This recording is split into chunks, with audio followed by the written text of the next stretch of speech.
Hello Nidorinas and Nidorinos, and welcome to Veilstone City, where today we have two Sinnoh based sides going head to head, with the Veilstone Combat hosting the Hearthome Haunts. Now the Haunts are going to start out with Gengar and Dusknoir, whereas Veilstone Combat are going to start out with Mienshao and Blaziken, and Dusknoir always gets me tripping over my own words. I don't know why, it just does, but let us know in the comments below who you think is going to win today. Will it be the Veilstone Combat or will it be the Hearthome Haunts? Now Gengar's going to have that speed advantage over the Veilstone Combat, which is really rare to see over Mienshao here, but it will get that high horsepower onto Mienshao. Now Mienshao and Dusknoir, there's two names that, again, just tripping over.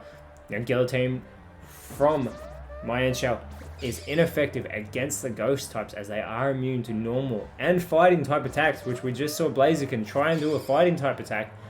Now we get coaching from Dusknoir. This is going to benefit the Hearthome Haunts, already boosting their own stats. Gengar's attack getting a lift as well as its defense here. Now Blaziken has that speed boost hidden ability, so its speed will lift in between turns here. Now as always, this is a 6-on-6 Metronome battle, so if we hit that 20-minute time limit, we will go into single battle overtime. But already Blaziken, quickest Pokemon on the field, uses that magic powder onto Dusknoir, so Dusknoir is going to become a psychic type. Now Gengar with that boosted attack, see if it can take advantage. Instead, it's going to go with a Perish Song. Oh, wow. Okay, so everybody on the field will be eliminated in 3 turns, unless they've already been eliminated or if they can get back to the bench. So if somebody performs a U-turn and heads back to the bench, they will nullify the effects of that Perish Song, as Mienshao performs Gravity. So anybody who has the Levitate or is a flying type will now be able to be hit by ground type attacks. I feel like already there is a lot happening in this matchup, as the Wonder Room from Dusknoir will switch everyone's defense and special defense, as everyone's perish count also falls to 3. Blaziken getting another speed boost, but it is already quicker than everybody on the field. There's only one Pokemon now that it is trying to be quicker than on the Hearthome Haunts, and that is the quickest Pokemon in the Elite Challenge League. Blaziken now going to go with the Sweet Kiss, targeting Dusknoir with that move. Just like that, Dusknoir has been left confused by Blaziken. Gengar looking to respond for its teammates. Going to go with the Clear Smog, targeting Mienshao with that move. A huge hit takes Mienshao down into the red. Mienshao now looking to respond. It's very rare that Mienshao's the 3rd Pokemon going in a turn, and this time it's going to perform Infestation. Does very minimal damage to Gengar, as it's not very effective. But Gengar will be taking damage in between turns from that, as Dusknoir is able to shake off its confusion. And it is going to go with a withdraw here, so it is going to boost its defenses. Now we know that the Veilstone Combat cannot qualify for the Championship Trials in 2 weeks. But if the Hearthome Haunts win here today, they will guarantee their spot in the top 8. They are currently sitting 3rd. They could actually still slip out of the top 4.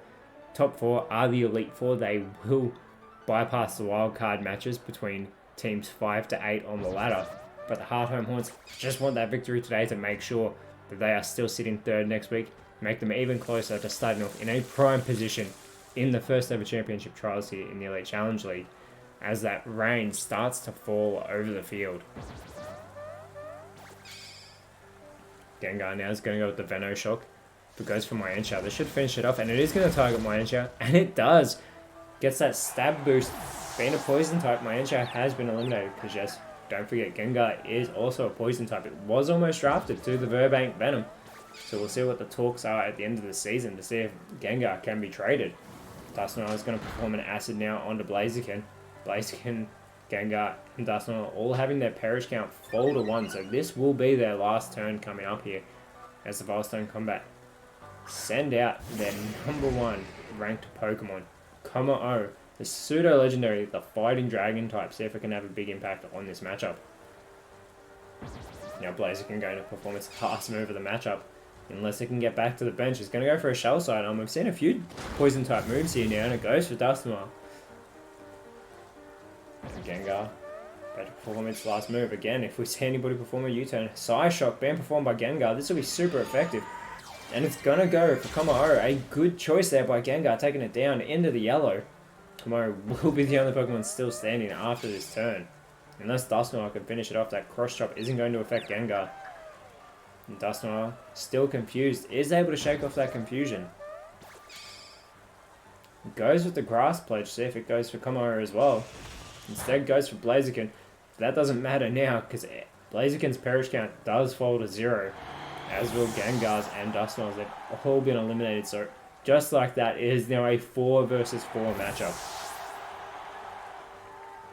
Going to have 2 more Pokemon now coming out for the Hearthome Haunts and 1 more coming out for Veilstone Combat. Now the Hearthome Haunts have done so well this season as they send out Gourgeist onto the field, the Grass Ghost type. Simeon comes out for Veilstone Combat.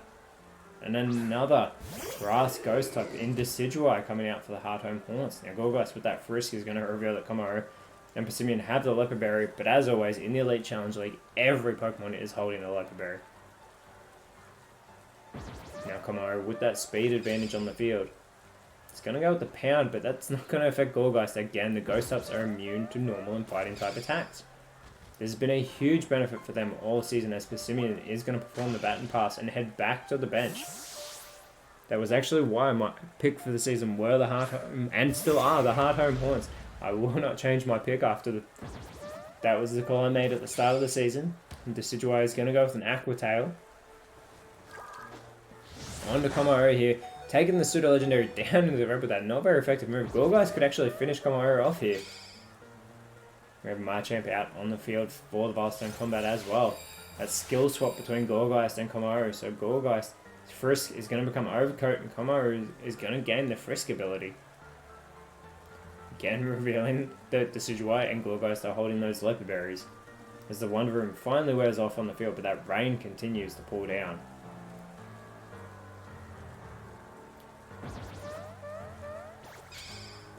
Komaru is going to perform the Growl. Looking to lower the stats of the Hearthome Haunts here.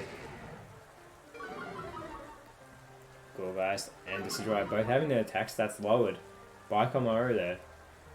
Komaru needs to capitalize on its own attack stat though, as we get a Lash Out coming from Decidueye.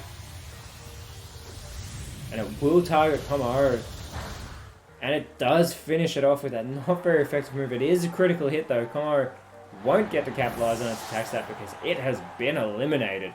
Machamp out on the field by itself. It will be joined by Persimmon shortly. For the meantime, it's going to go with the Mystical Fire. Now this will be super effective on Decidueye. Now it won't do as much damage as it potentially could have because Machamp does not have a very strong special attack. But it does lower Decidueye's special attack with that move. Gourgeist now is going to go with the Coil.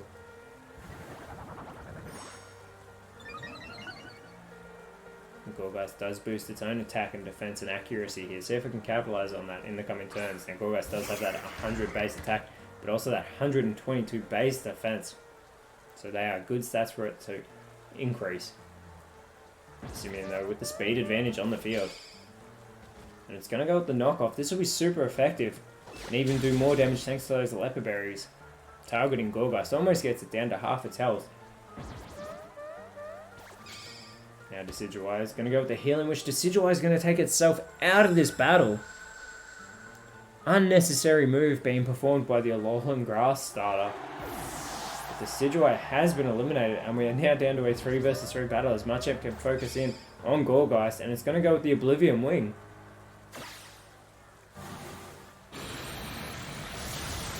And a huge hit and Gourgeist is hanging on though, almost eliminated. Doesn't quite get the job done now. That Oblivion Wing will normally restore the health of whoever uses it, but Machamp didn't need to restore any of its health. Gourgeist performs a bind here onto Simeon. Doing minimal damage there, but that bind is going to continue in between turns. The rain now finally stopping over the field as Simeon takes more damage from that bind. 5th Pokemon now coming out for the Hearthome Haunts. And we hinted at this Pokemon earlier. It is Dragapult, the quickest Pokemon in the Elite Challenge League. It is a pseudo legendary, the Ghost Dragon type. So obviously Dragapult is going to be going first. And it's going to go with a Screech. And Dragapult's had an amazing season, had a fantastic start to the season, especially in that first matchup ever in the Elite Challenge League, getting 4 eliminations. And Simeon's Defiant ability did have its stats low due to that Screech, but it will boost its attack stat. As now we get an Accelerate coming from Simeon, and this will finish Gourgeist off. So just like that, the Veilstone Combat have taken the lead. This is not good for the Hearthome Haunts. They don't want to be losing matches this close to the end of the season. Now that Tail Whip won't affect Dragapult due to its clear body ability. Its stats cannot be lowered. The last Pokemon now coming out for the Hearthome Haunts, and it's Poltegeist. Poltegeist haven't had a very quiet season, but it has that amazing 134 special attack stat. See if it can capitalize on that here today. But Dragapult now setting up with an Avalanche. Now it will target Persimmon, taking Persimmon down into the yellow. A very good hit there by Dragapult. Persimmon though with that opportunity to respond, and it's going to go with the Eerie Spell. And it is responding to Dragapult with that move. Now Poltegeist going for its first move of the matchup. It goes with the Floral Healing, but Marchamp's health is already at 100%, so that's not going to have an impact. Marchamp yet to take any damage in this matchup. Machamp goes with the Thunder Shock onto Dragapult. It's not very effective, but it looks like the Veilstone Combat are trying to chip away at the Pseudo Legendary. They have the 3-2 advantage at the moment. Dragapult now going with the Power Trick, so it is going to switch its attack and defense stats. Now I have to wonder if that's actually a good play, because Dragapult has 120 base attack and a 75 base defense. So we're going to get a Bug Buzz now from Persimmon to Poltegeist. Now it's not very effective, so Poltegeist can respond. Poltegeist is going to go with the Sludge Bomb. And it responds to Persimmon and gets the elimination. Persimmon has been eliminated, and we are down to a 2 versus 2 battle here. Machamp again standing on the field by itself for a second, and it's going to go with a Venoshock, a poison type move of its own. Continuing to go for Dragapult. Again, not very effective, and even a critical hit you would not have thought with how minimal damage that did. But speaking of poison types, Toxicroak, the poison fighting type, comes out onto the field for the Veilstone Combat as their last Pokemon. Dragapult with the chance to welcome Toxicroak to the field, but instead sets up Toxic Spikes. They will be irrelevant now for the matchup because nobody else is going to be entering the battlefield. Toxicroak going for its first move of the matchup. And it's going to go with the Shadow Punch. This will be super effective. Going for Dragapult here, taking it down into the yellow. As I said, they are trying to chip away at the Pseudo Legendary. Dragapult taking numerous hits already, as Poltegeist is going to go with the Power Up Punch. Targeting Machamp. Machamp finally taking some damage in this matchup as Poltegeist boosts its attack with that move. Now Machamp looking to respond is going to go with an Absorb. Clearly likes being at full strength. Taking minimal health from Dragapult there. Again, another not very effective move on Dragapult by Machamp. I think that is 3 turns in a row now. Dragapult though is the only Pokemon in the yellow at the moment. And it's going to go with a Rock Throw. Does target Machamp with a not very effective move of its own. Toxicroak setting up. It's going to go with the Hydro Cannon. And decides to target Poltegeist instead with that move, taking it down into the yellow. A very good hit there by Toxicroak. Poltegeist is going to respond with a Luster Purge though. This will be super effective, and it's going to do massive damage to Toxicroak. It is a one-hit wonder. Toxicroak has been eliminated, and it has clearly got to be regretting attracting the attention of Poltegeist. Machamp back to being by itself on the field. It's going to go with the Fury Cutter. And again, another not very effective move on Dragapult. Dragapult just keeps taking all these not very effective hits, whilst Poltegeist has gotten the last 2 eliminations for the Hearthome Haunts. Now, Dragapult is going to go with the Disarming Voice. Machamp being all by itself on the field. Takes that super effective hit from Dragapult. Poltegeist looking to follow it up. And it's going to go with the Petal Blizzard. That even takes Dragapult down into the red. Thankfully it wasn't very effective. And almost gets Machamp down into the red. But Machamp could capitalize on this and goes with a Body Slam, which doesn't affect Dragapult. So it's gone from not very effective moves to moves that don't affect Dragapult whatsoever. Dragapult could capitalize on that. Goes with the Tearful Look.